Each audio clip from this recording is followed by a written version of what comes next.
Hi hello నమస్తే welcome to మనం TV. మాజీ ఎస్ఐబి ప్రభాకర్ పాస్పోర్ట్ అయితే రద్దు చేశారు ఫోన్ ట్యాపింగ్ కేసులో.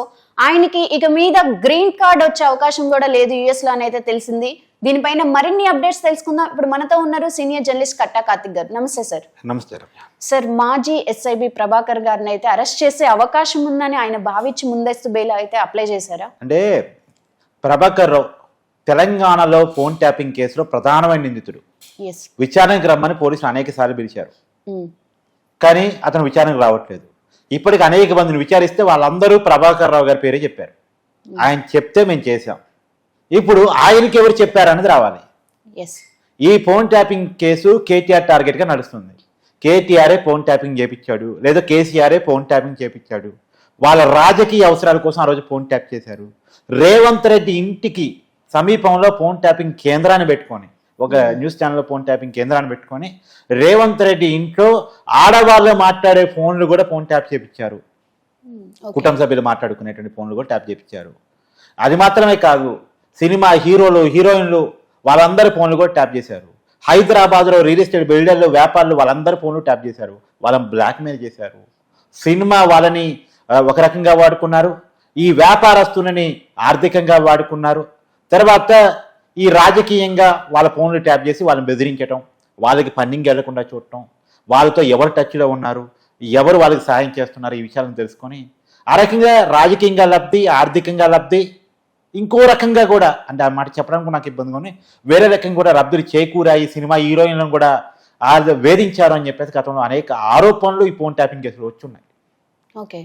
సో ఒకవేళ నిజంగా ఈ ఫోన్ ట్యాపింగ్ కేసు కనుక వచ్చిన ఆరోపణలు నిజమని కనుక తేలితే ఇది ఒక బ్లాస్ట్, తెలంగాణ రాజకీయాల్లో ఒక పెద్ద బ్లాస్ట్ రకం చెప్పాలంటే.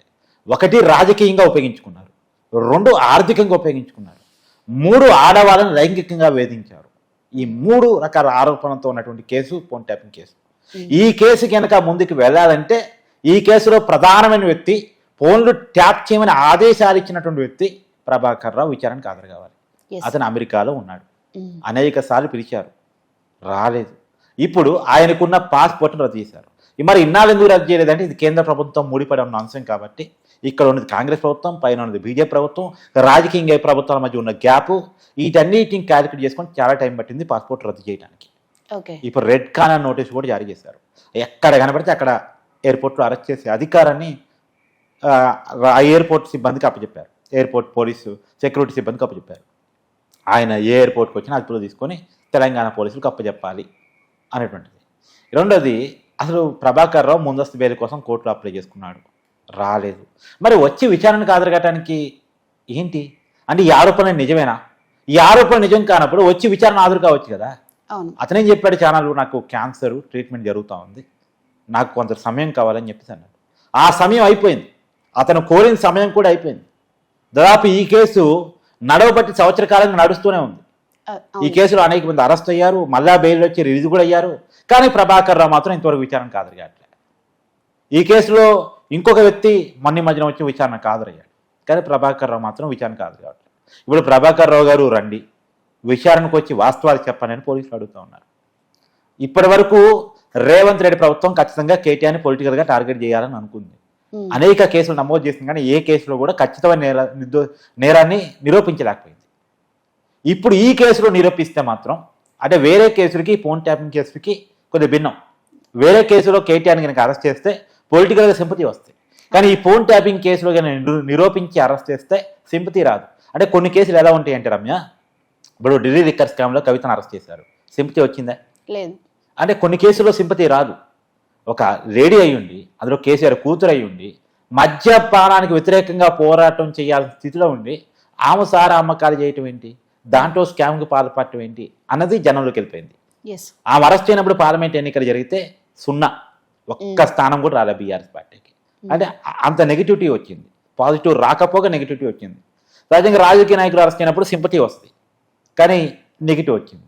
ఇప్పుడు కేటీఆర్ని వేరు వేరే కేసుల్లో అరెస్ట్ చేశారనుకో, ఆ కుంభకోణం ఈ కుంభకోణం అని అరెస్ట్ చేశారనుకో, కేటీఆర్ రేవంత్ రెడ్డి ప్రభుత్వానికి వ్యతిరేకంగా పోరాటం చేస్తున్నాడు కాబట్టి దాన్ని ఆపటానికి అరెస్ట్ చేశారన్న పేరే రేవంత్ రెడ్డి ప్రభుత్వానికి వస్తుంది.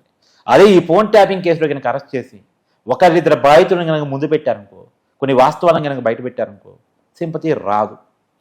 ఆ విషయంలో ఫోన్ ట్యాపింగ్ కేసుని రేవంత్ రెడ్డి ప్రభుత్వం ఎప్పటి నుంచో సీరియస్గా తీసుకుంది. కానీ సీరియల్ ఎపిసోడ్లో ముందుకు పోతుంది తప్ప దీనికి ఒక క్లైమాక్స్ రావట్లే. ఇప్పుడు క్లైమాక్స్ రావాలంటే ఈ ప్రభాకర్ రావు విచారణకు హాజరు కావాలి. ఇప్పుడు ఇతను పాస్పోర్ట్ రద్దు చేశారు, ఇతనికి అమెరికాలో గ్రీన్ కార్డు కోసం అప్లై చేసుకుని ఉన్నాడు అంటుంది ఒక సమాచారం. ఇప్పుడు పాస్పోర్ట్ రద్దు చేశారు కాబట్టి అది గ్రీన్ కార్డు వచ్చే అవకాశం లేదు. మరి గ్రీన్ కార్డు రానప్పుడు ఏం చేస్తాడు ప్రభాకర్ రావు? నాకు తెలిసి అతనికి 2 ఆప్షన్స్ పెట్టుకునే ప్రయత్నిస్తాడు. గోల్డెన్ వీసా ట్రై చేస్తాడు. గోల్డెన్ వీసా ట్రంప్ ఇస్తాడా లేదా తెలవదు. మరి గోల్డెన్ వీసా కూడా పాస్పోర్ట్ రద్దు అయితే అంత ఈజీగా కాదు. అమెరికా నిబంధనలు చాలా స్ట్రిక్ట్ గా ఉంటాయి. కానీ గోల్డెన్ వీసా నిబంధనలు అమెరికా నిబంధనలు సడలించి చేసినటువంటి నిబంధనలు గోల్డెన్ వీసా నిబంధనలు. కొంత డబ్బు కట్టేస్తే ఆటోమేటిక్ గా పర్మనెంట్ వీసా అనేది. కానీ పాస్పోర్ట్ రద్దు అయింది కాబట్టి అమెరికా ప్రభుత్వం రావటం, గోల్డెన్ వీసా రావటం అది అసాధ్యమైన పని. కాబట్టి ఇప్పుడు ఏం చేస్తాడు? పాస్పోర్ట్ లేకుండా ఉండే కంట్రీస్ కొన్ని ఉంటాయి. ఎలాంటి పాస్పోర్టు లేకపోయినా వీసా కూడా లేకపోయినా సరే తలదాచుకునేటువంటి కంట్రీస్ కొన్ని ఉంటాయి. ఆ దేశానికి ఏమన్నా పోయి తలదాచుకుంటాడు అంటే కొంత సంపాదన అంటూ వచ్చిన తర్వాత ఇప్పుడు ఇక్కడ నుండి మూవ్ అవ్వాలన్నా కానీ పాస్పోర్ట్ అయితే కావాలి కదా ఆయనకి. ఏది అమెరికా నుంచి మూవ్ కావాలి. ఎస్, ఖచ్చితంగా మూవ్ కావడానికి వాళ్ళు మరి రకరకాల మార్గాలు.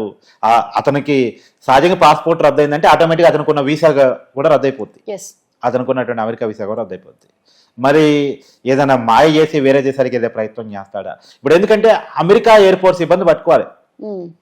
అక్కడ ఎయిర్పోర్ట్ నుంచి వేరే దేశాలు పారిపోయే క్రమంలో మరి వాళ్ళని ఎలా మేనేజ్ చేయడానికి కెపాసిటీ చేస్తాడు? అంత మన దేశం వాళ్ళని మేనేజ్ చేసినట్టు కాదు అమెరికా వాళ్ళని మేనేజ్ చేయడం అనేటువంటి. అక్కడ సిస్టమ్ కొద్దిగా బలంగానే ఉంటుంది.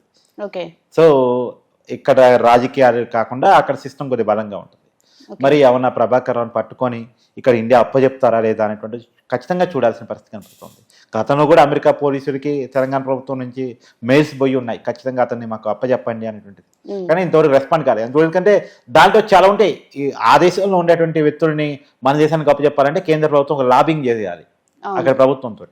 మరి ఆ మేరకు కేంద్ర ప్రభుత్వం ఇప్పుడు రాష్ట్ర ప్రభుత్వాన్ని సహకరిస్తుంది అంటే పొలిటికల్ కారణాలు ఇచ్చే సహకరించే పరిస్థితి తక్కువ. కాబట్టి ఏది ఏమైనా ప్రభాకర్ రావు ఇప్పటికైనా వస్తాడా రాడా అనేటువంటిది చూడాల్సిన పరిస్థితి కనపడుతుంది. కానీ చుట్టూ ఉన్న ఆప్షన్స్ అయితే క్లోజ్ అవుతున్నాయి. కానీ రాక తప్పని పరిస్థితిలో పడుతున్నాడు. ఇంత కాంప్లికేట్ అయిందా చేసుకోవడం వృధా. ఇప్పుడు ఒక విషయాన్ని క్లియర్గా గమనించాలి. ఫోన్ ట్యాపింగ్ అనేటువంటిది తెలంగాణ సమాజం మొత్తం కూడా ఒక రకంగా భయభ్రాంతులు. అంటే ఈ సంఘటన బయటకు వచ్చినప్పుడు పలానా హీరోయిన్ ఫోన్ ట్యాప్ చేశారట, లేదు పలానా బిజినెస్ మెన్ని ఫోన్ ట్యాప్ చేశారంట, పలానా నాయకులది ఫోన్ ట్యాప్ చేశారంట అని వచ్చిన రోజు తెలంగాణ సమాజం మొత్తం కూడా షాక్ గురైంది. కానీ క్రమక్రమేణా ఈ కేసును మర్చిపోవడం కూడా స్టార్ట్ అయిపోయింది. ఇప్పుడు ప్రభాకర్ రావు కనుక నిజంగా వచ్చి మళ్ళా అతను కనుక అరెస్ట్ అయితే మాత్రం మళ్ళీ ఈ కేసు పెద్ద ఎత్తున వెలుగులోకి వచ్చేటువంటి అవకాశం ఉంటుంది. అంటే అరెస్ట్ అవుతారని భయంతోనే కదా ఆయన బెయిల్ అప్లై చేసింది. ముందస్తు బెయిల్ అప్లై చేశాడు. అదైతే ఇప్పటి వరకు రాలేదు. సో వచ్చి విచారణకు సహకరించి, మరి విచారణ ఏ రకం ముందు పోయి దాన్ని పక్కన పెట్టి విచారణకు సహకరిస్తే అతనికి కూడా గౌరవం ఉంటుంది. రైట్. కానీ అనవసరంగా దీన్ని ఇప్పుడు అమెరికా వాళ్ళు అరెస్ట్ చేసి ఇక్కడ తీసుకొచ్చి అప్పచెప్పారు అనుకో, ఇమిగ్రెంట్ అధికారులు మన వాళ్ళు కనుక అరెస్ట్ చేసి ఎయిర్పోర్ట్లో మన కాడ అప్పచెప్పారనుకో ఎంత నామోచిగా ఉంటుంది చెప్పు. ఒక స్థాయికి వెళ్ళినటువంటి వ్యక్తి ఇవాళ ఎవరో అరెస్ట్ చేసి తీసుకొచ్చి మన వాళ్ళకి అప్పచెప్తే అది అతనికి చిన్నతనం కదా. ఆ పరిస్థితికి ఒక వ్యక్తి ఎందుకు తెచ్చుకోవాలి? సరే జరిగింది తప్పు, ఆ తప్పును ఒప్పుకొని చట్టం ముందు పనిష్మెంట్ అనుభవిస్తే అతని లైఫ్ ఒక పొలైట్గా పోతుంది. ఎప్పుడు అరెస్ట్ చేస్తారో ఒక భయంగా, ఎప్పుడు ఎవరు వచ్చి ప్రశ్నిస్తారనో భయంగా బతకటం చాలా కష్టం. ఎందుకు ఆ జీవితం చెప్పు. అవును, రైట్. థ్యాంక్ యూ కార్తిక్ గారు.